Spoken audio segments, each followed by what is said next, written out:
Coming up on Growing Indoors with the Eco Garden House, we're going to look at more intensely about our cucumber plant, as well as drying basil and planting dwarf sunflowers. All that right now.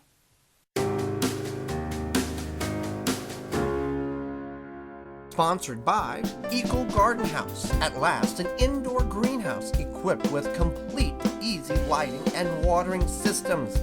You can grow perfect organic produce and plants at your home all year round. Grow 24/7, 365. You now have no excuses. Welcome to Growing Indoors with the Eco Garden House. I'm Joy Baird. One of the first things we want to look at is the success of our pickling cucumber. And I've moved things around in here simply because it's going to work out better. But we've got a pickling cucumber that's growing in a large, I think it's a 20 gallon grow bag there. But as it's going up, you can see here the development of a very nice cucumber, and more of them are to follow. As we talked about in the last program, pickling cucumbers, or this variety of cucumbers, are not self-pollinating, which means I have to get in here with a paintbrush or a Q-tip, find a male flower, and pollinate the female flowers. And for those flowers that did not get pollinated, this is what happens. What once was a cucumber has now dried up and will fall off the vine.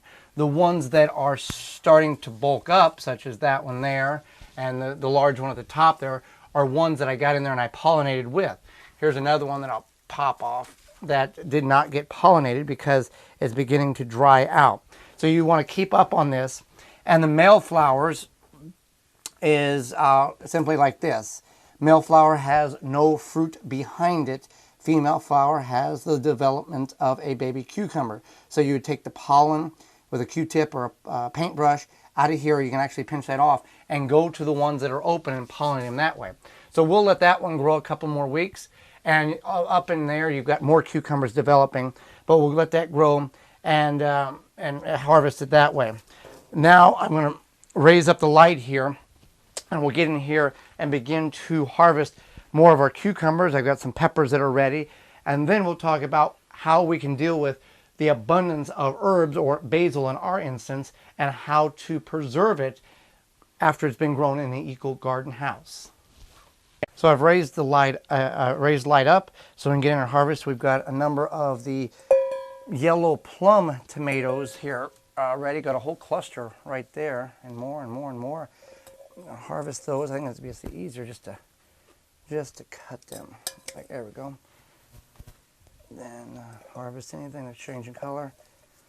Oh, there's another one there, and they're just more and more developing. Now, if you get in here and you see like this here, unfortunately that limb has broke, and there's some tomato development on that.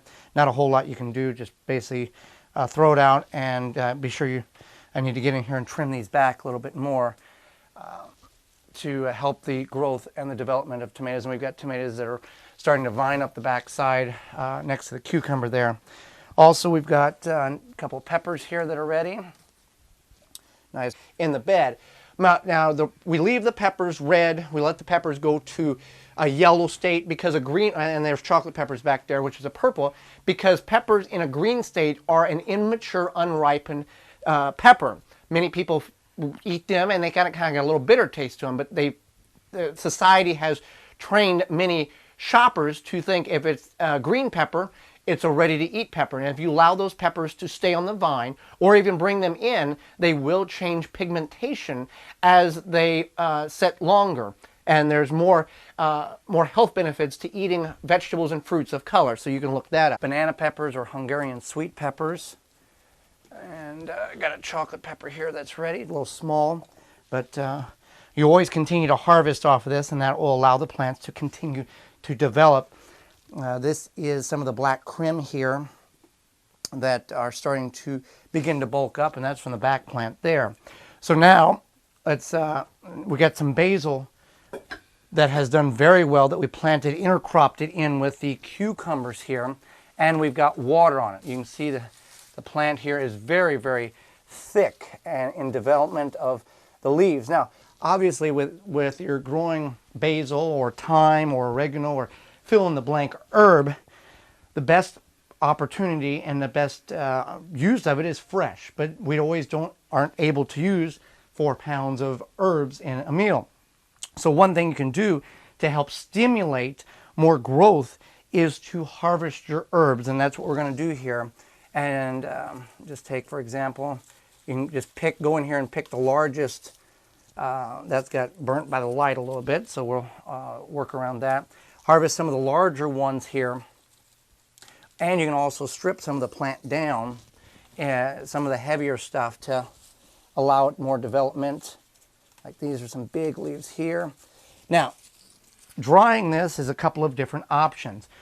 You can use a dehydrator. You can also put these in your oven at a very low temperature with the door open to allow the heat to go across them. The advantage to drying herbs is one, the duration of storage that it allows you to have. Also, when you dehydrate, you're removing the moisture from the leaf. But while doing that, you're intensifying the oils that are left in it. And that's where you get more of an intense flavor. Again, you can do this in many different ways. One way I'm experimenting with is using the Eco Garden House as a dehydrator as well.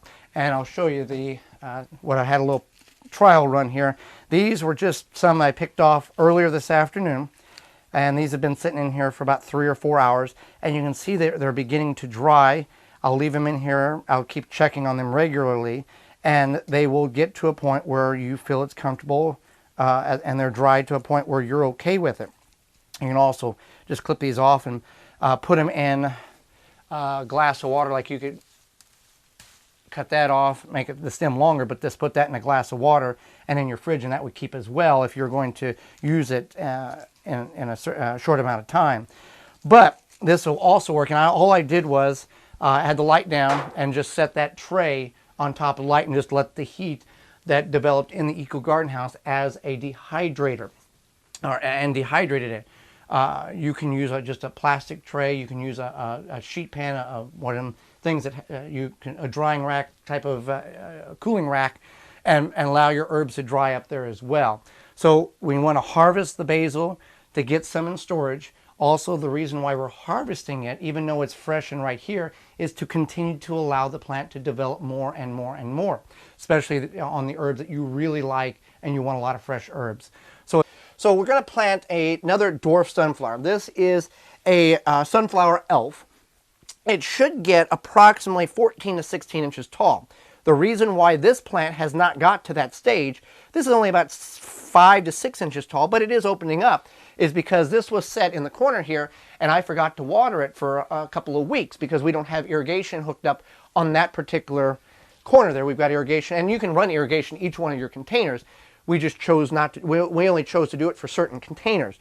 So that is why this plant has gone to a state of stress and opened up, as we talked about with the tomatoes, to create seeds in order for carrying on the traits dropping and that whole thing. But it is a cute little sunflower, and in proper situation, the sunflower should be 14 to 16 inches tall. So it's just real easy to do that, to plant. So you want to use whatever your medium is for planting, or your potting soil, your cocoa coir, whatever it is. And this is what these particular sunflowers look like. They are small, black, unlike your traditional large sunflower seed that you would get at the store. So only thing you need to do is, the rule of thumb is for every twice the depth of the seed, twice the depth in the soil as the seed is high. So we're just going to plant, we've got 1 in that container. I'm going to put 4 in here in the hopes of getting 2 that is successful, and we'll keep them watered and they won't end up like that. So we'll just nestle 1 on each side, cover them up, and then I'll water them in. And then it's about 90 days is what it says on the package here, but based on your variety, it can vary. And in an Eco Garden House, I would recommend, if you're going to grow sunflowers, which is a nice little thing to have, You don't want to grow the traditional 8, 12, 17-foot sunflowers that you see in a lot of backyard gardens. You want to go with more of a dwarf variety, and they can be up to 3 foot tall. There are some that are 3 foot tall. We went with the 14 to 16 inch tall simply because we felt that would work better in the Eco Garden House. But it's your discretion on how you want to grow in your Eco Garden House. For more information, please visit thewisconsinvegetablegardener.com.